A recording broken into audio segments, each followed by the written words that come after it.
Okay, so hi guys, welcome to a new series. This series is basically going to be teaching you how to play every single matchup 2v2 bottom lane.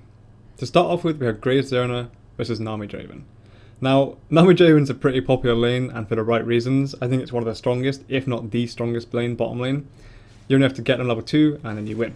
Now, I've had a lot of problems with this lane in solo queue because I think it's a pretty unwinnable matchup for most lanes. Obviously that's a pretty biased opinion, but yeah. I'm never really happy with just going even in a lane or slightly losing it. I prefer to actually win the lane and sort of stomp them as hard as I can. Now, me and Chaz experimented a lot against Draven Nami, trying different things like Varus Janna, Varus Leona, Graves Taric even, Graves Soraka. We tried a lot of things, so none of them really worked to the extent I wanted it to work. I wanted it to be a 50-50 lane that was decided on skill and skill only. So we came up with Graves Leona. Now, the early game is Graves Leona, obviously, with any Leona lane, it's not that great, and we didn't take double golems this game to give a fair example of sort of what the lane looks like. And basically, you can't really help but give up the lane level 1 to a Draven Nami, because they're just superior to you in every way at level 1. They poke you harder, they have more stuns, they have everything pretty much. So, level 1, if you have to miss creep kills, it's not the biggest deal, just miss creep kills. You'll notice at this point, I don't go for this creep, and there's a pretty specific reason I don't go for this creep. Unless I'm not level 2 yet, so I don't have my dash. Leona can't help me because she's not level 2.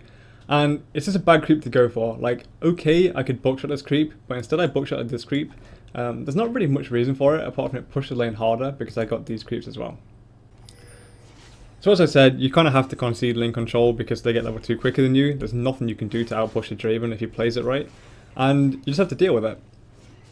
So you notice here I'm getting close to level 2, and so is Leona. Leona misses at level 2, but it doesn't really matter because as long as you put pressure down, that's what really counts.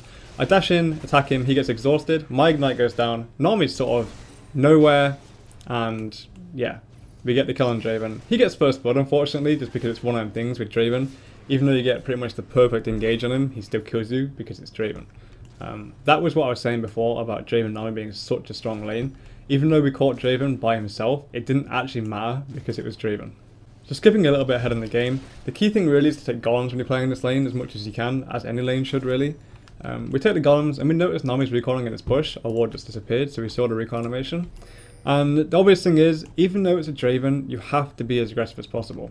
That's why Graves is such a good pick in this matchup, because Graves is one of them champions that can actually deal with Draven, whereas a lot of champions just can't straight up 1v1 a Draven. So we ward the bush to make sure Nami's actually gone. We notice Nami is actually gone. Draven takes one step too close to the bush. We blow everything on Draven, and even though I have to flash here for this kill, it's 100% worth it just because of getting lane advantage. So I flash for the kill, tower doesn't kill me, and we get out. So after recoiling, I bought a straight up BF sword because it's pretty much what I realised is you need straight damage against Draven, because buying something like a Vampiric Scepter is always good, but it doesn't give you the damage output that you actually need, which is like how you beat a Draven lane, basically. If you buy sustain against Draven lanes, I find you tend to lose more often, just because you can't really sustain against a Draven, especially with a Nami. So buying straight damage and just trying to one-hit him, I think is by far the best thing you can do.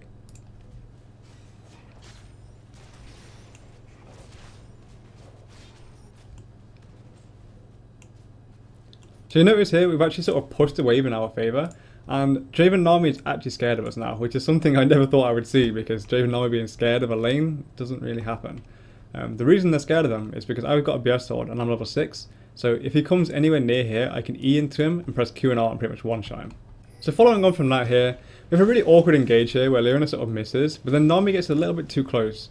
And you see everything coming from a decent perspective when you're a good player, and I see this Nami, and she's just too far pushed. You cannot be this far when your AD is all the way back here. You sort of have to draw a line between you on the map, and you realise that like she's sort of in the same space as you, because like, okay, she is a little bit further down on the map, but in reality, like if we were both to walk this way, we'd pretty much hit the same point at the same time. So I'm pretty parallel to her at this point in the game. Now, I make a nice play here, but it's not really needed to make nice plays like this. I E over a bubble, catch her, press Q, press R, press ignite, and she dies. It's really as simple as that, and that's kind of the power of Graves and why I think this lane works against Draven Nami.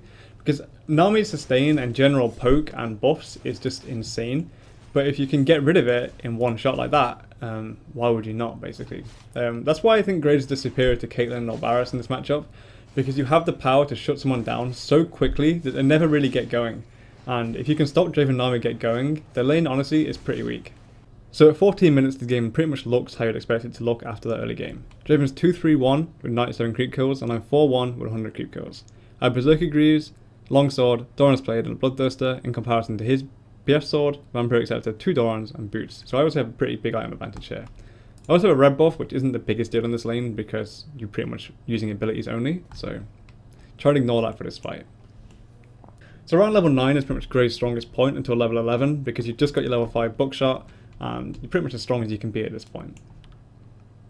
So obviously here we go to take a fight, and by this point it doesn't really matter how we engage a fight because I'm so strong in general that we can go in however sloppy it is.